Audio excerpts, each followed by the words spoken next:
Amén. Gracias. ¿Puede tomar su lugar, por favor? Esta noche tenemos un tema muy importante. Le he puesto por título: Dios está interesado en ti. Diga conmigo: Dios está interesado en ti. Dígale a la persona que tiene a su lado: Dios está interesado en ti. ¿Sabe? Vivimos en una sociedad en la que lamentablemente la vida diaria nos presenta un sinfín de situaciones difíciles para las cuales no siempre hay una respuesta. A veces pareciera que los de repente de la vida nos llegan, nos golpean, nos sacuden, nos fracturan y nos preguntamos: ¿pero por qué? ¿Por qué si estoy buscando a Dios? ¿Por qué si ahora que más me he comprometido con Cristo, pareciera que las tormentas están azotando mi vida? ¿Por qué? Y saben, la realidad es que no siempre, humanamente hablando, habrá una respuesta. Lo cierto es que existe un alto porcentaje de personas que, a causa de las eventualidades que han enfrentado a lo largo de su vida, viven con un corazón fracturado, con una baja autoestima y lamentablemente en muchos casos llegan a sentirse solos. Sin alguien que esté dispuesto a caminar con ellos. Y esto se debe principalmente a que la expresión que tenemos en términos generales de nuestra sociedad se podría simplificar en un dicho que, aunque muy crudo, también es muy real.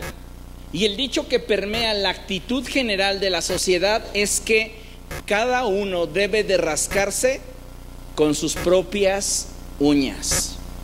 De ahí que nos sentimos muchas veces aislados, y si llegamos a tener alguna necesidad, la gente piensa: pues ¿para qué me quejo si al final no tendré a nadie a mi lado para que me pueda extender su mano o para hacer la diferencia en mi vida?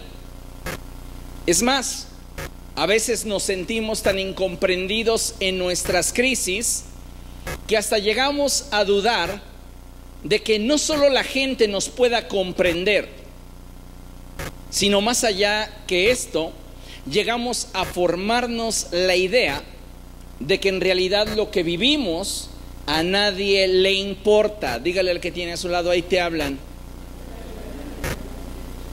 Y esa es una realidad que se refleja por cómo hemos sido de alguna manera tratados a lo largo del tiempo, heridas que se van arrastrando en la vida, fracturas en el corazón, y muchas veces nos formamos conceptos equivocados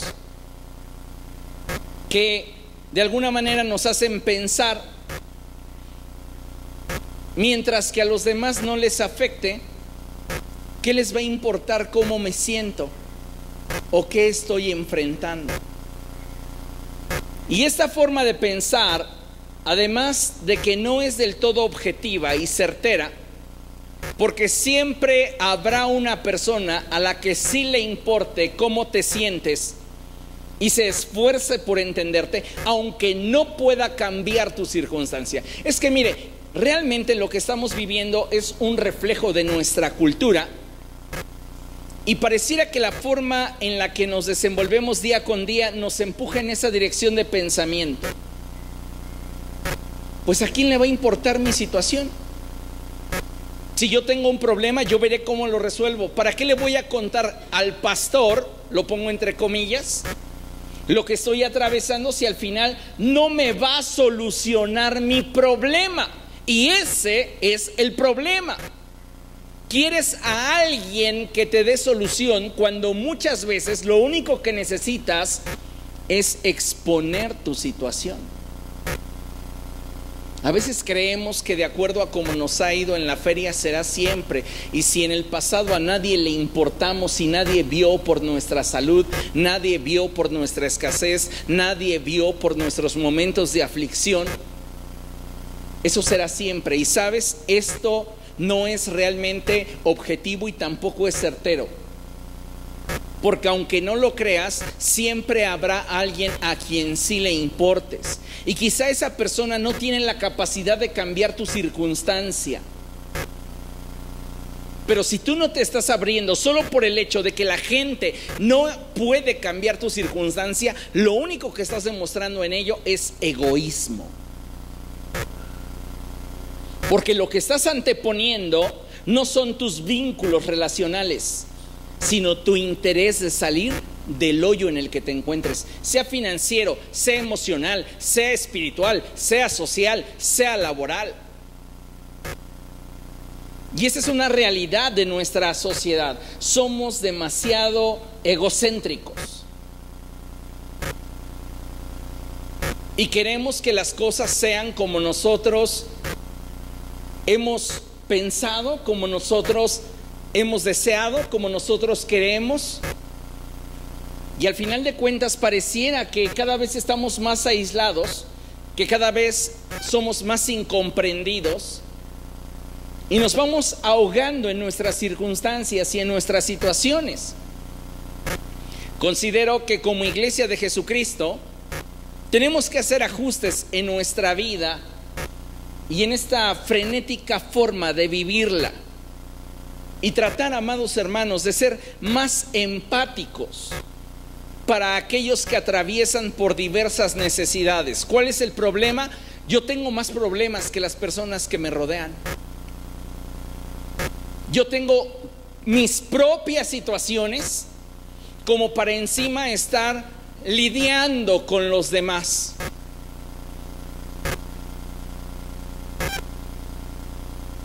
Y es la forma de pensar de muchos cristianos hoy día. No, pues yo voy a enfrentar mis problemas, y si la persona que está a mi lado tiene problemas, pues a ver cómo le va, que se esfuerce. Y la realidad es que no estamos generando una empatía con aquellos que están atravesando por diversas necesidades. ¿Sabe? Si fuéramos más empáticos con la necesidad de las personas que nos rodean, reflejaríamos de una forma más contundente a Cristo. Pero pareciera que estamos colocados en este mundo para que la gente nos sirva y no para servir. Pareciera que hemos sido colocados en este mundo para ser privilegiados y no para utilizar el privilegio de estar en este mundo para servir a otros, para bendecir a los demás. Mire cómo lo expresa el apóstol Santiago. Acompáñeme por favor a Santiago capítulo 1, verso 27. Santiago capítulo 1, verso 27. Y cuando lo tenga, glorifique al Señor. Dice la palabra de nuestro Dios así. Leámoslo juntos a la cuenta de 3 para que nos quede a todos bien grabado esto. 1, 2, 3. La religión pura y sin mancha delante de Dios nuestro Padre es esta. ¡Wow! Santiago toca el tema innombrable entre los creyentes del siglo XXI, la religión. ¡Sas! Porque todos los creyentes del siglo XXI dicen que Cristo no es una religión, que tiene que ver con una relación. Redundante, rebuznante. Porque la palabra religión viene de un vocablo empleado aquí en el griego que, expresado en el latín, significa religar, encajar, ajustar. Un convenio entre dos partes para moverse en una sola dirección. Entonces podríamos hablarlo en una versión extendida: la forma de pensamiento que revela el que tú estás caminando con Dios y que a Dios le agrada tu estilo de vida es esta. Cristo es el fundamento de nuestra religión. Y déjeme decirle una cosa, el alto promedio de simpatizantes, aunque les llegamos a llamar religiosos, no son ni la sombra de lo que un religioso en este tiempo era y hacía. Porque un religioso en este tiempo era una persona muy disciplinada para cumplir con todos los mandamientos que el estilo de vida que había abrazado la religión le estipulaba. Hoy veo un montón de creyentes apáticos, flojos e indiferentes ante la religión que dicen profesar. No son religiosos, son simpatizantes, holgazanes espirituales. Porque nada los motiva, nada los mueve, nada los impresiona, nada genera en ellos expectativa, diciendo estar vivos, en realidad están muertos. Entonces a Santiago le interesa que el creyente tenga en claro que Cristo es el fundamento de la religión. Religión, entonces, en términos simples y llanos, es un estilo de vida. La religión cristiana es un estilo de vida que se ajusta a principios, a leyes, a normas dictadas por Cristo, el cual es su fundamento. ¿Comprende? Entonces lo que Santiago está diciendo es la forma de vida que a Dios le agrada y con la cual puedes saber que eres aprobado delante de Él es esta: atender a los huérfanos y a las viudas en sus aflicciones y conservarse limpio de la corrupción del mundo. ¿Qué está diciendo Santiago? Si tú quieres vivir de acuerdo al estándar que Cristo vivió, no pierdas de vista que debes de tener empatía para con los más desprotegidos, para con aquellos que están en desventaja, y no te olvides de guardar tu corazón. ¿Comprende? Ahora veamos cómo lo enseña el apóstol Pablo. Romanos capítulo 15, verso 1.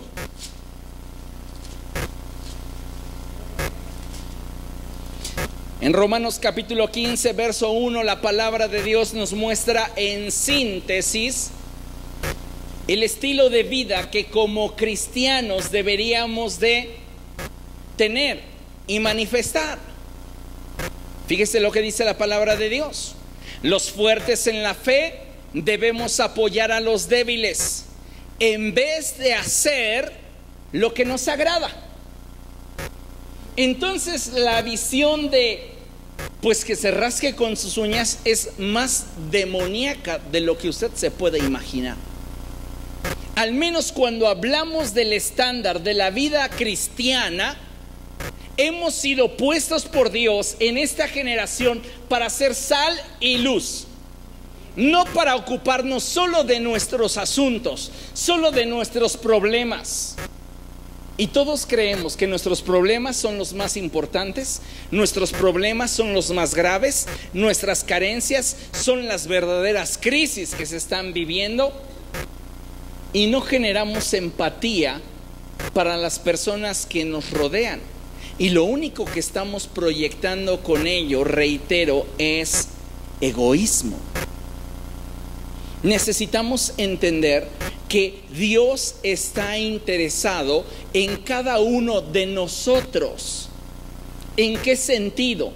En el sentido de que a través de nuestra vida Él quiere suplir las necesidades de los demás. Cualquiera pensaría: ay, pastor, yo creí que cuando usted iba a decir Dios está interesado en ti, es porque Dios me iba a solucionar mis problemas.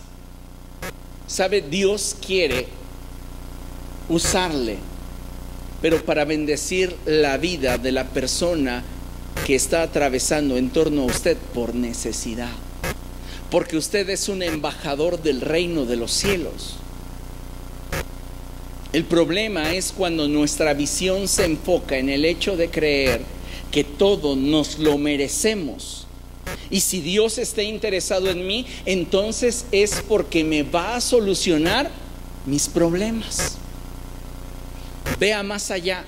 ¿Por qué Dios está interesado en usted? Así como está lleno de problemas, con enfermedades, con carencias, con dificultades, con situaciones que no ha podido superar. ¿Por qué Dios está interesado en usted? Porque a través de usted Él quiere reflejar la realidad, la verdad de un Dios cercano e íntimo.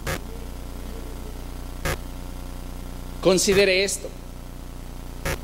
La iglesia de Jesucristo ha sido levantada con la finalidad de ser una extensión del amor de Dios en medio de una generación que no sabe amar.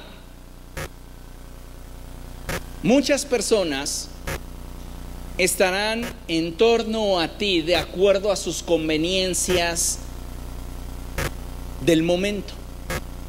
Cuando cambie su conveniencia, perderá el interés en ti si tú no puedes suplir su conveniencia. Esta generación no sabe amar.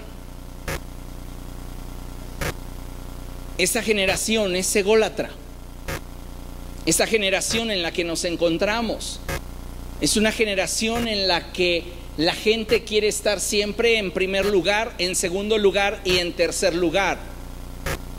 Y lo primero que queremos es que nosotros tengamos la solvencia que nos libre del problema que estamos enfrentando.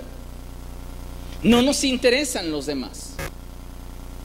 Y sabe, ese es un problema no nuevo, porque desde la iglesia primitiva, en la iglesia de Corinto, para ser más específicos, sucedía algo.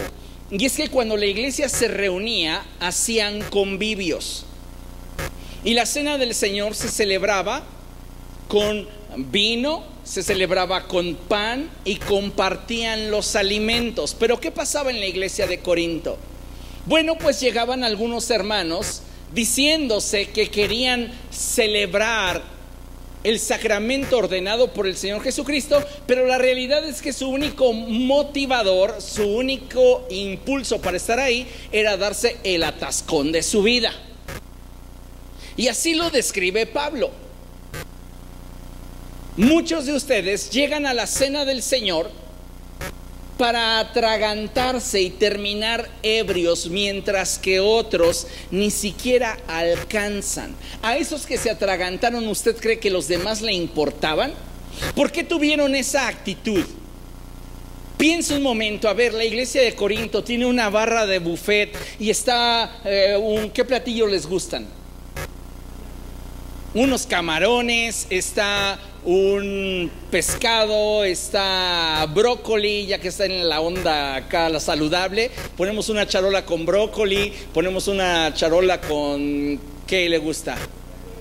Ah, ya, gracias. Un poco de espagueti, a la boloñesa, cortes.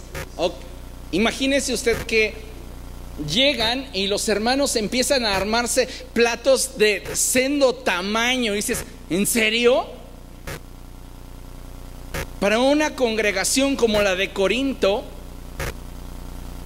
pues ya estaba declarado por Salomón que cuando tengas mucho apetito pongas cuchillo a tu garganta. Mayormente si estás en una casa ajena, o sea, la iglesia. Y llegaba el hermano, no, yo primero, y armaba así su plato y como él, 30. Y la fila de 80. No, pues ya cuando llegaban los del final solamente le raspaban al guacamole. Pues fue lo que alcancé. Pablo dice, está mal esa actitud, está mal esa conducta. porque no reflejan espiritualidad, reflejan carnalidad, porque se anteponen a los demás y no están considerando a ninguno como superior a ustedes mismos. Eso va en contra de la vida cristiana. No están practicando bien la religión, porque tal vez ustedes tienen su refrigerador en casa lleno y no les interesa llegar a la iglesia y atascarse, mientras que tal vez alguno de los hermanos de escasos recursos ha esperado ese momento para saciar su hambre. Empatía hacia la necesidad de otro. Es lamentable cuando no tenemos el entendimiento de que hemos sido levantados con la finalidad de ser una extensión del amor de Dios y que debemos reflejar a Cristo, porque esta generación no sabe amar. Muchas personas, amados hermanos, hoy día se cuestionan sobre la realidad del Evangelio y la existencia de Dios, precisamente porque en muchas ocasiones nosotros, la iglesia, hemos fallado en cuanto a la manifestación del amor y el carácter de Dios. Es cierto que ningún ser humano es suficiente para suplir las necesidades de todas las personas en nuestro derredor, pero también es cierto que si nos atrevemos a abrir nuestra mano, Dios nos dará de su gracia para poder reflejar con eficacia el amor de Dios. Escuche, de nada nos sirve profesar el amor de Dios dentro de nuestros templos si no nos atrevemos a mirar al mundo con amor y compasión. Imagínese usted, día en el que pasa el servicio de limpia en su casa. Usted vive en un condominio, sale de su casa con sus bolsas de basura y la vecina que le cae mal y que le tira siempre mala onda no está, pero su basura está en la puerta. ¿Por qué no oye la voz del Espíritu que le dice: tírale la basura? Ah, no, ¿yo por qué? Que se le quede. ¿Comprende? ¿Dónde está entonces el carácter cristiano? ¿Qué nos hace distintos de los demás?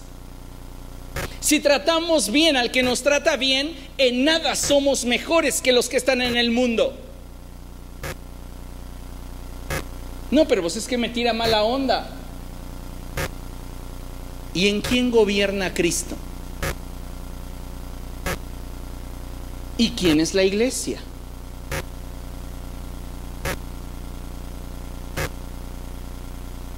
¿Comprende? Muchas veces hemos fallado en la forma en la cual estamos reflejando el carácter y la naturaleza de Dios en nuestra sociedad, y por eso la gente dice: ¡ay, los cristianos!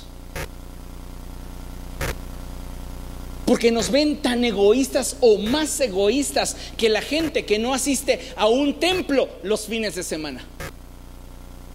Tú te vas a tu templo los fines de semana, pero ¿cómo eres en la oficina? Te acabas el café, llega a pasar, el café comunitario, ya le echas más. ¿En serio te gusta tan cargado? No, pero hay que aprovechar, ya andas todo zombie todo el día. O sea, no.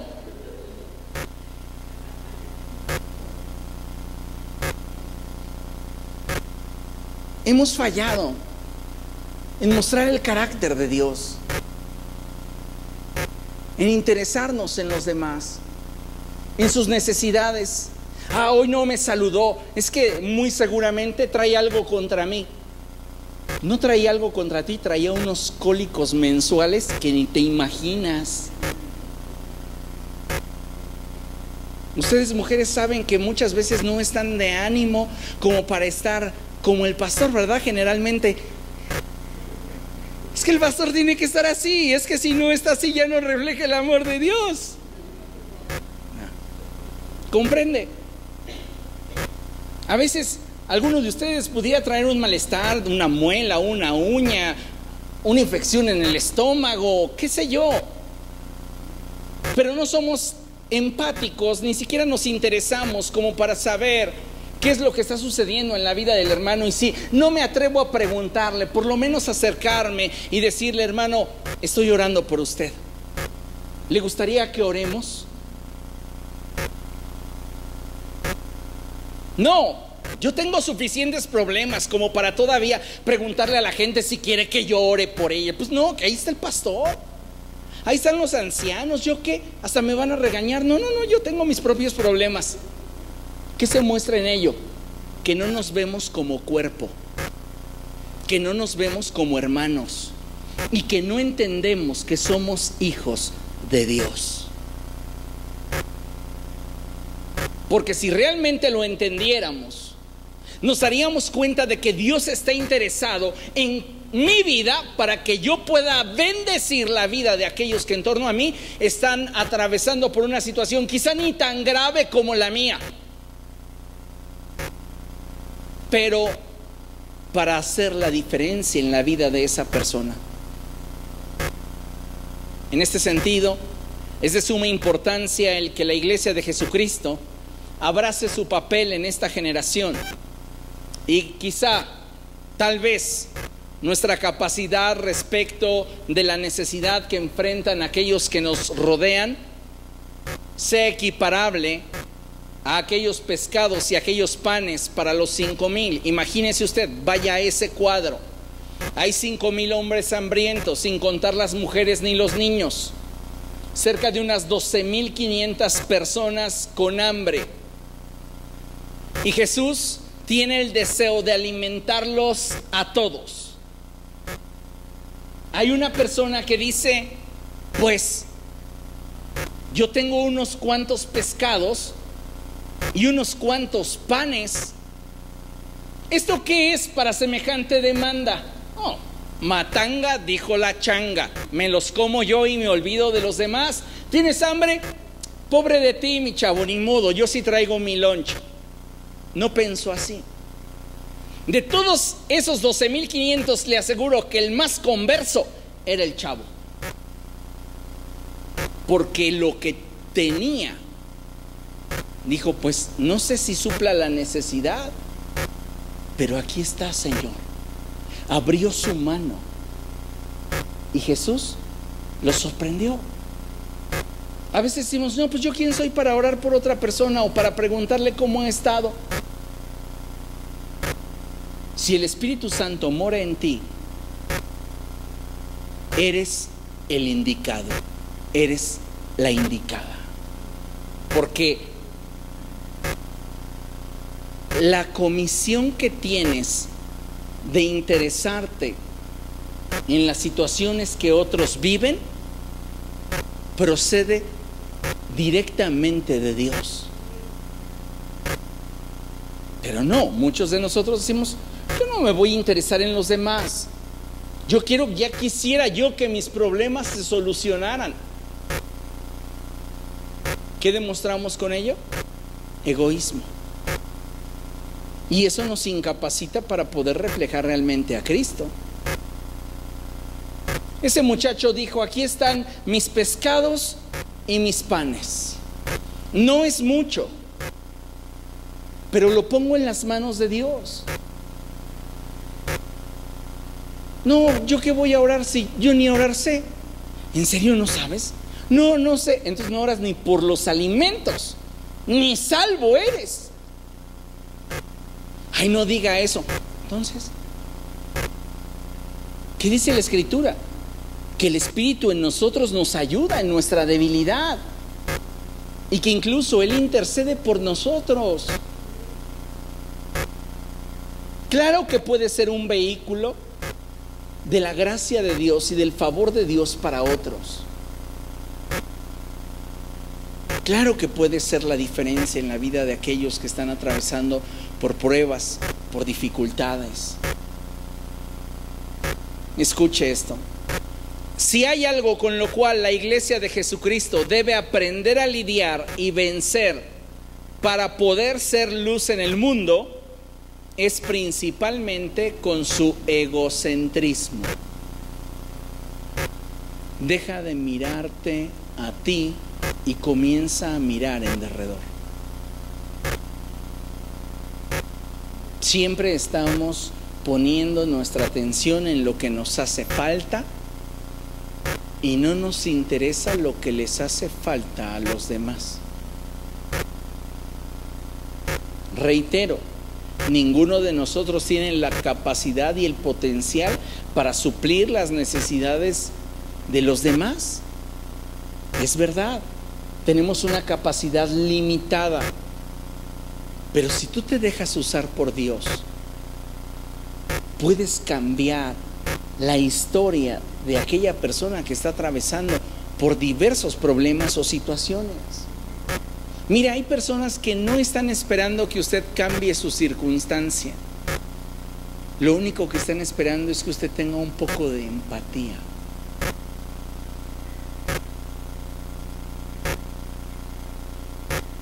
Y por eso la gente dice, pues yo no creo en Dios porque yo no veo a Dios. Dios no existe. Y tú frente a ellos.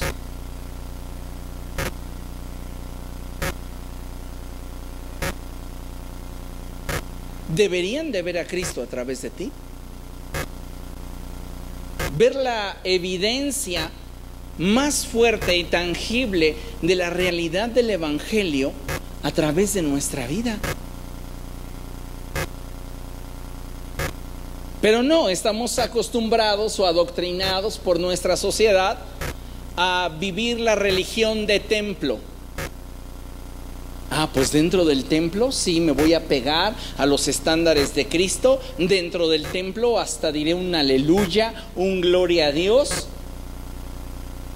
Pero fuera del templo ya nadie me mencione a Cristo, porque entonces voy a tacharlos de fanáticos. La religión que practicamos es la base de nuestro estilo de vida, porque la base de esa religión, que es ese acuerdo de principios, reglas y leyes, lo estableció Cristo. Él no vino a establecer una religión enfocándome en el sentido de un movimiento institucional. Él vino a establecer a los cristianos evangélicos protestantes como la única religión que nos va a llevar. No, Él es el camino, Cristo es la vida, Él es el único que nos puede llevar al Padre. Pero en su revelación implícito está un estilo de vida. La palabra de Dios dice: si alguno quiere estar en el día final con Cristo, debe vivir como Él vivió. ¿Por qué lo digo de esta manera? Porque hay personas que piensan que tendrán acceso al cielo practicando religión de templo. La religión de templo te entretiene el fin de semana, pero no te sostiene en tu diario vivir. Y lo que debemos de buscar es un estilo de vida que sostenga nuestra existencia de acuerdo a lo que Cristo predicó. Jamás debemos de perder de vista el hecho de que Jesús mismo nos dio ejemplo de aquello que debíamos hacer. Miren lo que dice la palabra de Dios. Vaya conmigo a Lucas 22.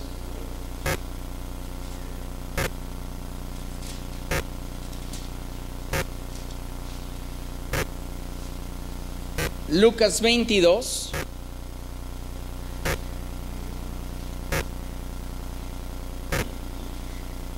Versos del 26 al 27. Fíjese lo que dice la palabra de nuestro Dios. Lo leemos desde el 25 para tener un poco más acerca de la idea del contexto. Jesús les dijo: Los reyes de las naciones oprimen a sus súbditos y los que ejercen autoridad sobre ellos se llaman a sí mismos benefactores. No sea así entre ustedes. Al contrario, el mayor debe comportarse como el menor y el que manda como el que sirve. Porque ¿quién es más importante? ¿El que está a la mesa o el que sirve? ¿No lo es el que está sentado a la mesa? Sin embargo, yo estoy entre ustedes como uno que sirve.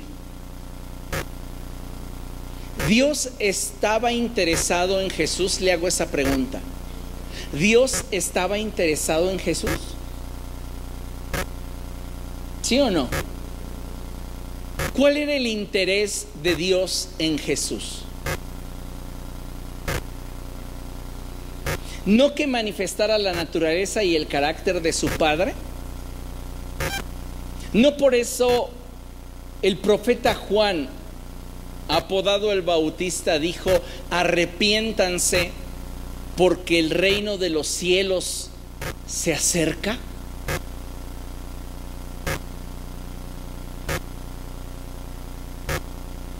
Necesitamos darnos cuenta, amados hermanos, que la vida cristiana tiene como centro y eje el que Cristo sea glorificado a través de nosotros. El problema es que queremos que Cristo sirva a nuestros intereses. Y si esto así sucede, porque hay quienes se llegan a confundir, entonces qué bondadoso es Dios. Y si no me responde, entonces yo no creo que esté interesado realmente en mí, porque si estuviera interesado en mí ya hubiera cambiado mi circunstancia.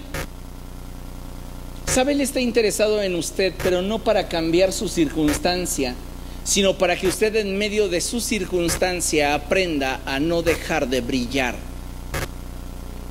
a no dejar de ser luz, a no dejar de ser sal. Vea lo que dice la Escritura en Juan capítulo 13, verso 15. Juan capítulo 13, verso 15. Y el Señor Jesucristo dice: les he puesto el ejemplo para que hagan lo mismo que yo he hecho con ustedes. Les he puesto el ejemplo para que hagan lo mismo. ¿Ok? ¿Qué dentro de todas las cosas que hizo Cristo podría retratarme de alguna forma con claridad esto que estamos hablando? El siguiente pasaje. Abra su Biblia en Juan capítulo 5 y vamos a leer del verso 1 al verso 9. Mientras que usted encuentra el pasaje, déjeme leerle lo que tenemos proyectado en la pantalla. Mire, dice así: debemos atrevernos a imitar a Dios y ser fieles discípulos de Jesús, de tal manera que hagamos la diferencia en aquellos que más lo necesitan, demostrando a través de nuestra vida que Dios está interesado en las circunstancias que cada persona enfrenta. A ver, pastor, y si Dios está interesado en las circunstancias de los demás y quiere que yo resuelva o le ayude para traer paz a otros, ¿por qué no me cambia a mí mis circunstancias? ¿Sabes quién está hablando? El egoísmo que gobierna en ti, porque nuevamente te vuelves a poner tú primero. Que me resuelva a mí, y ya que me resuelva a mí, bueno, entonces yo le voy a ayudar a los demás. A veces serás útil en medio de tus crisis, en medio de tu agonía, en medio de tu tristeza.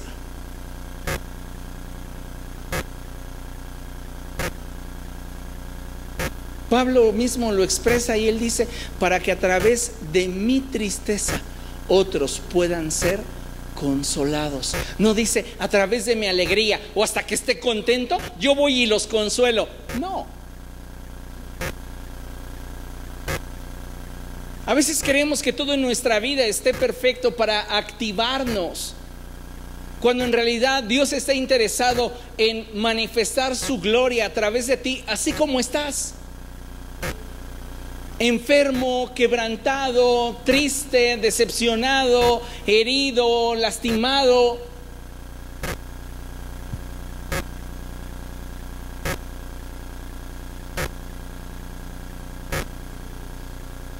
La historia nos ha dado tremendos testimonios de hombres de Dios enfermos que operan en un nivel extraordinario los dones de sanidades y de milagros, pero ellos no son sanados. Pablo mismo dice: 3 veces le he rogado al Señor que quite este aguijón en mi carne, y ya me dijo que no.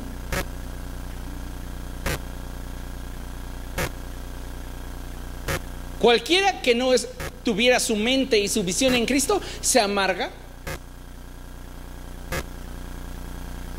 Yo estoy orando por los demás y mira, sanan, pero a mí no me respondes. Es que así le eres útil. En tu crisis le eres útil. Por eso está interesado en ti.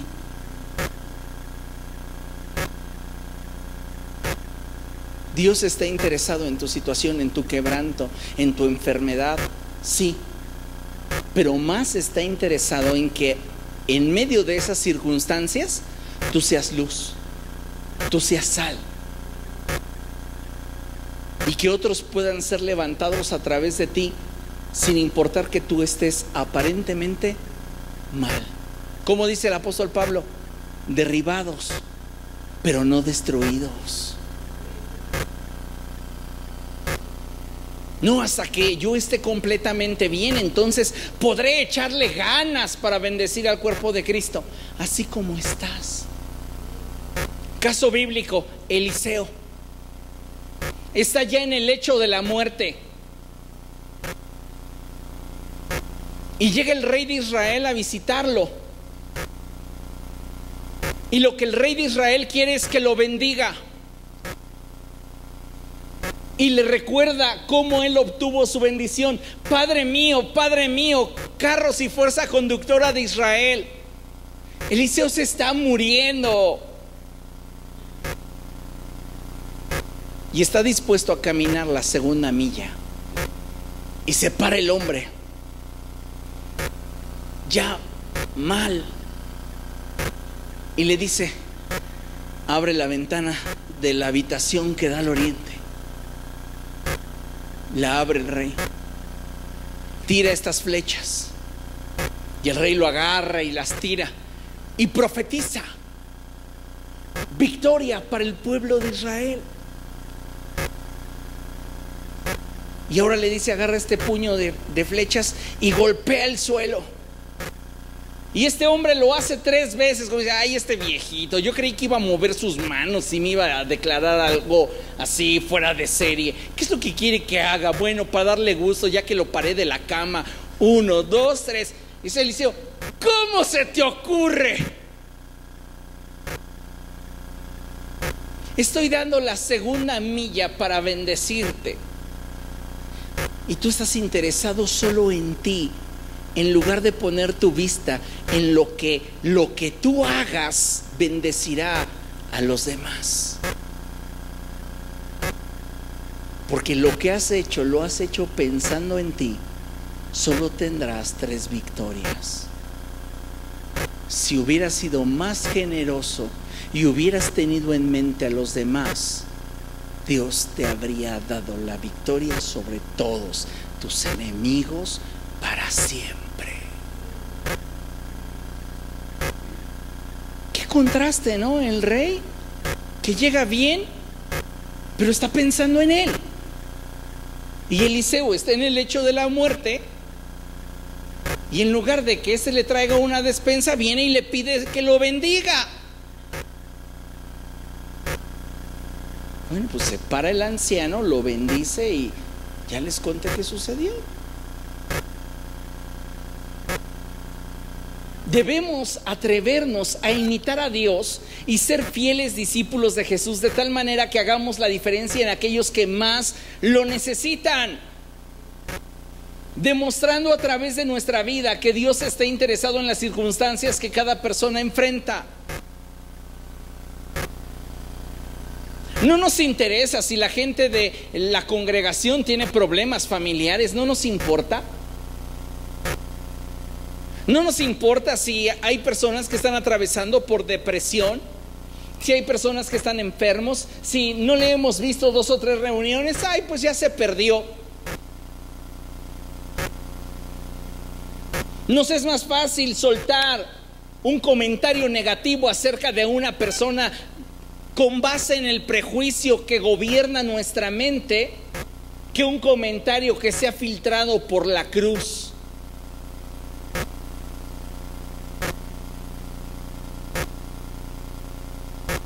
Por eso la gente no cree.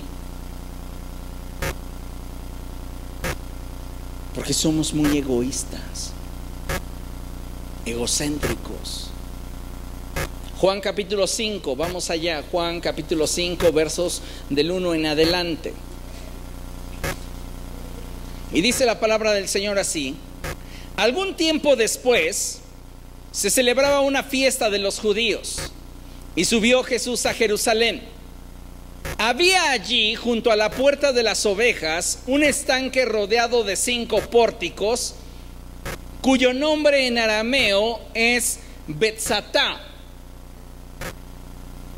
La Reina Valera traduce Betesda o Betsaida.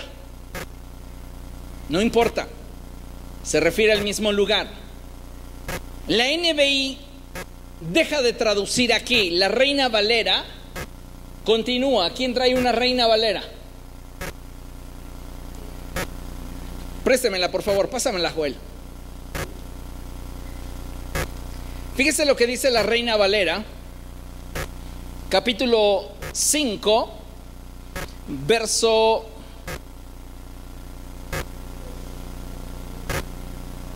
3. En estos yacía una multitud de enfermos, ciegos, cojos y paralíticos que esperaban el movimiento del agua. La NBI hasta ahí traduce: en estos pórticos se hallaban tendidos muchos enfermos, ciegos, cojos y paralíticos.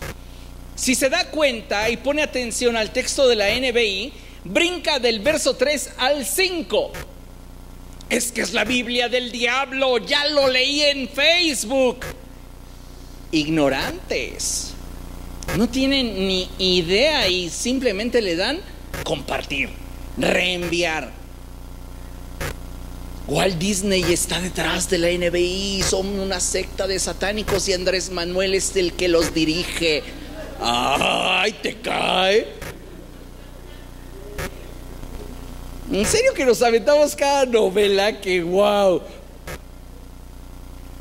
¿Por qué la NBI, permítame la expresión, me está mutilando el verso 4? Es una Biblia mutilada, la Nueva Versión Internacional. Usted no debería de usarla, pastor.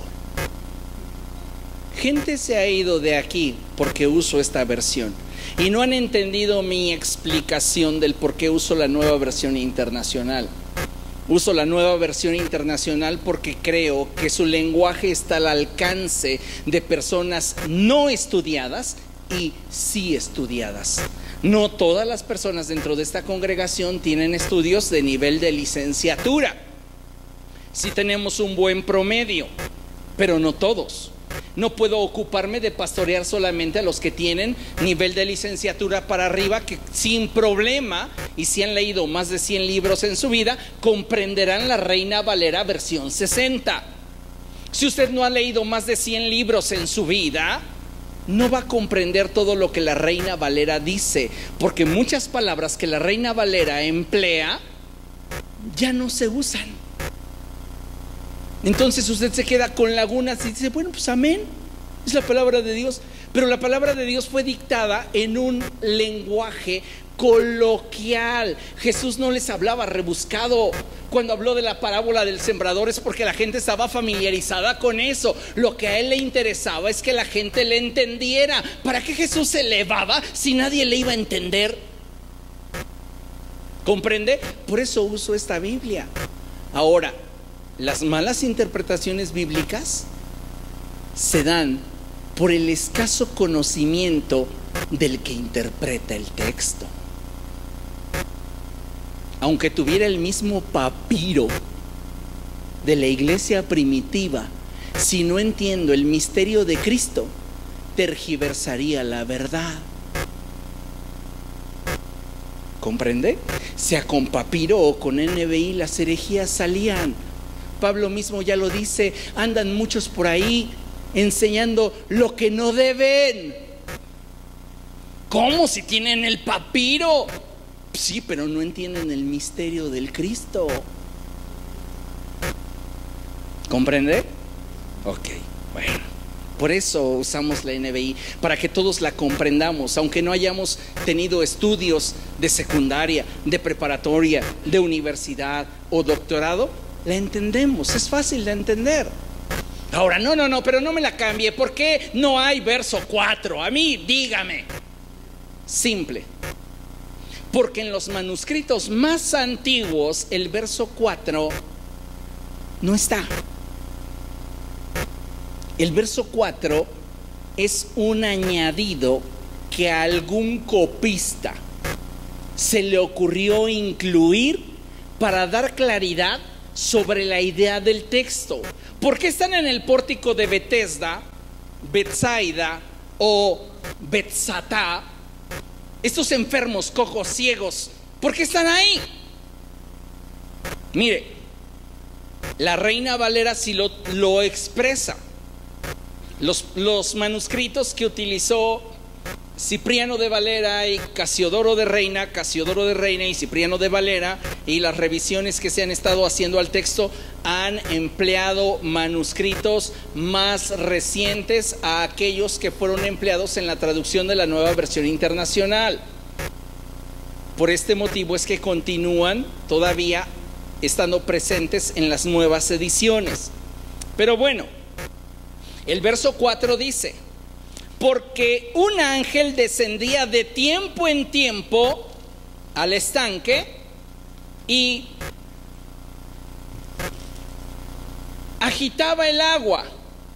Y el primero que descendía al estanque después del movimiento del agua quedaba sano de cualquier enfermedad que tuviese. Y viene el verso 5 que ya aparece en la NBI. Este verso 4 de hecho no tiene, podríamos incluso de alguna manera tratarlo como un verso apócrifo, no inspirado. ¿Por qué?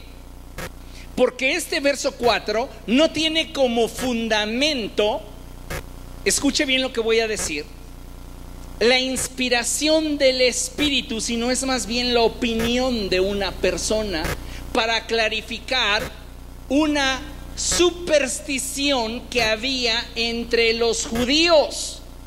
Esta onda del pórtico no era sino una superstición. Y la gente, al no tener la luz del Evangelio, creía en lo que le dijeran. No, pues fulanito, que hace muchos años vivió y tú te acuerdas que se murió ahí, en ese estanque, se movieron las aguas, se metió y que sale sano. ¿Y lo conociste? No, me contaron. Pero sí, de verdad, de pronto se mueven las aguas. ¿Cada cuándo? No sabemos, tienes que estar ahí. Y luego, ¿cómo es el proceso? A ver, sí, yo quiero ir porque quiero ser sanado. Ah, pues mira, bien sencillo, tienes que estar ahí, bien atento, porque no te va a avisar cuándo se van a mover las aguas. No sabes si en primavera, en verano, en invierno, en otoño. No vas a saber, en algún momento. Oye, y si de pronto tengo que salir, hacer algún pendiente, no, pues ni modo. Y si en ese momento se movió el agua, lástima, Margarito, lástima. ¿Qué le refleja esto respecto de Dios? Pues qué mala onda, ¿no? Ni siquiera va a avisar cuándo. Yo tengo necesidad. Y es más, solo el primero que entre va a ser sanado. Las supersticiones no te acercan a Dios, te alejan de Él, aunque te enfoquen en algo piadoso. Esa superstición judía hacía eso. Enfocaba a la gente en la posibilidad de obtener un milagro de un Dios que no estaba interesado en la necesidad que cada uno sufría, sino que como un niño caprichoso jugaba con el destino de la gente. Órale, ángel, mueve las aguas, a ver quién. Aquel que está distraído, míralo, y lo intentó, no, bien. No. Las supersticiones son crueles. Pero ¿qué creen? En medio de ese ambiente de superstición apareció el Hijo de Dios. Y vea, verso 5, dice la palabra del Señor: entre ellos se encontraba un hombre inválido que llevaba enfermo 38 años. ¡Sas! 38 años. Cuando Jesús lo vio allí tirado en el suelo y se enteró que ya tenía mucho tiempo de estar allí, le preguntó: ¿quieres quedar sano? ¿Qué pregunta de Jesús? No, o sea, no, vengo aquí a distraerme. ¿Por qué Jesús le hace esa pregunta? O sea, el hombre ya sabe que es famoso en el estanque, porque lleva 38 años afligido. Tiene un corazón fracturado, una identidad herida, y está lidiando con una enfermedad que no le permite ser autosuficiente, mucho menos independiente. Y Jesús lo ve y le dice: oye, ¿quieres quedar sano? Pareciera que la pregunta de Jesús sobra, pero en realidad no. Porque a veces las personas en nuestro alrededor están atravesando por una crisis, que a veces una pregunta obvia puede ser el primer paso de una gran victoria. Te he notado últimamente pensativo. No le vas a decir: ay, siempre andas con tu carota. No, o sea,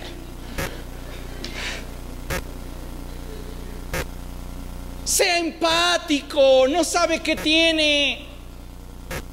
Oye, te he notado últimamente muy pensativo. ¿Qué tienes? Ay, tú siempre con tu carota. ¿Nota la diferencia? ¿La percibe? Te he notado últimamente muy pensativo. ¿Te pasa algo? Ya cambia la cara, ¿no? Avísale a tu cara que tienes el gozo. ¿Nota la diferencia? La pregunta de Jesús para este hombre es: ¿quieres ser sano? Es porque ese hombre se sentía ignorado por todos. Porque ese hombre no había sentido que nadie se interesaba en su crisis. Vea lo que la Biblia dice. Verso 7.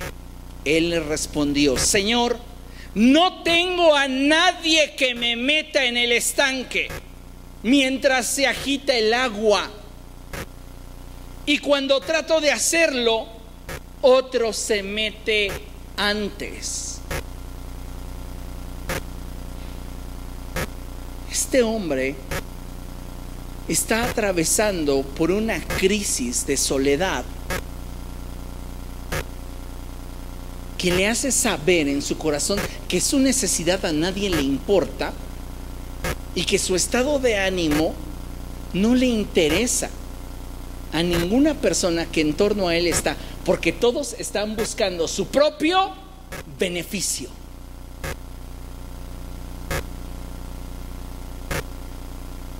Y fíjese lo que dice.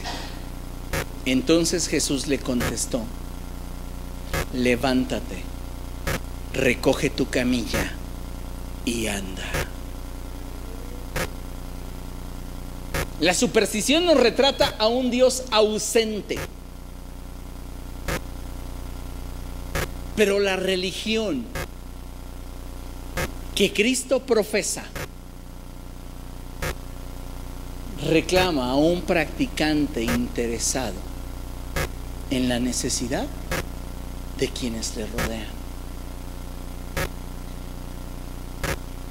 Dios está interesado en ti, sí, claro, para que a través de ti otros puedan ser bendecidos. Pensar que ese interés solo se va a manifestar en que yo esté bien es olvidar que usted y yo somos la extensión del reino de los cielos. Diga conmigo, yo soy una extensión del reino de los cielos. Y es precisamente la función que Jesús está desempeñando: el ser una extensión del reino de los cielos. Dios no es como la superstición te lo ha mostrado, que por 38 años te ha tenido esperando algo que no vendrá. Dios está interesado en ti y me va a usar a mí. Diga conmigo, y me va a usar a mí para cambiar tu suerte. Dios usó a Jesús para cambiar la suerte de este hombre, porque Dios estaba interesado en que la luz del Evangelio brillara a través de Jesús. ¿Cuánta responsabilidad eso implica para nosotros, la iglesia? Muchísima. El punto es que muchas veces no nos estamos realmente interesando en hacer la diferencia en la vida de los demás.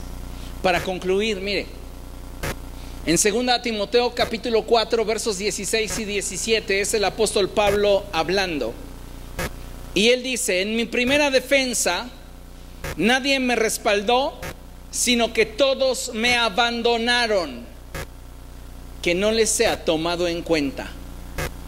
Pero el Señor estuvo a mi lado y me dio fuerzas para que por medio de mí se llevara a cabo la predicación del mensaje y lo oyeran todos los paganos. ¿A quién debía bendecir Pablo? A gente que estaba en peores condiciones que él.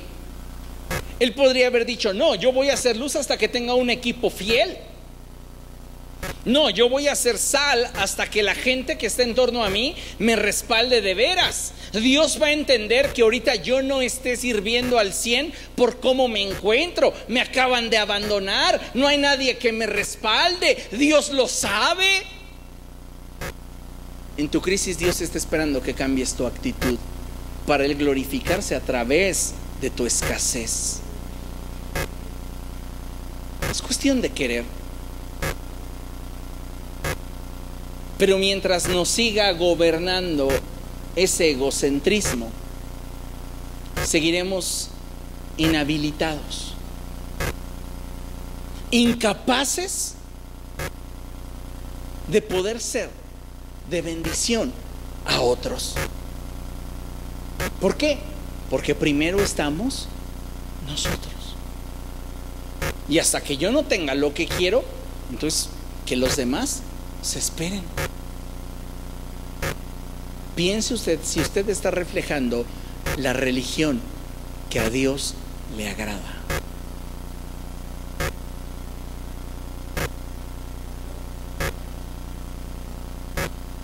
En la vida, sin falta, van a llegar esos momentos en los que nos sintamos solos e incomprendidos.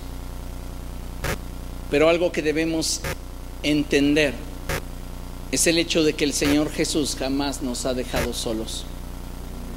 Y si Él ha estado con nosotros, tenemos, escuche, el deber de ayudar a quienes se sienten solos. Aunque tú no tengas la fuerza, aunque tú no tengas la motivación, aunque tú no tengas la salud, aunque tú no tengas los medios, de eso se trata, de ser un medio a través del cual el reino se manifieste. Piensa en la vara de Moisés, ¿qué diría? Soy un simple palo. Pero Dios estaba interesado en esa vara seca. Por eso le dijo a Moisés, toma esa vara. Porque no iba a ser la vara la que haría el milagro, sino Dios a través de la vara. ¿Qué diría la quijada de burro que tomó Sansón? Oh, no soy un arma de guerra. Pero no era la quijada en sí misma, era Sansón el que al usar la quijada obtuvo tremenda victoria. Si quiere, consideres ese palo seco o esa quijada de burro, pero deje que Dios le tome en su mano y Dios haga lo que deba de hacer, porque Él está interesado en usted, en la condición en la que está. Deje de pensarse en usted primero, los demás después. Primero los demás y Dios no se olvidará de mí. Póngase de pie, vamos a orar.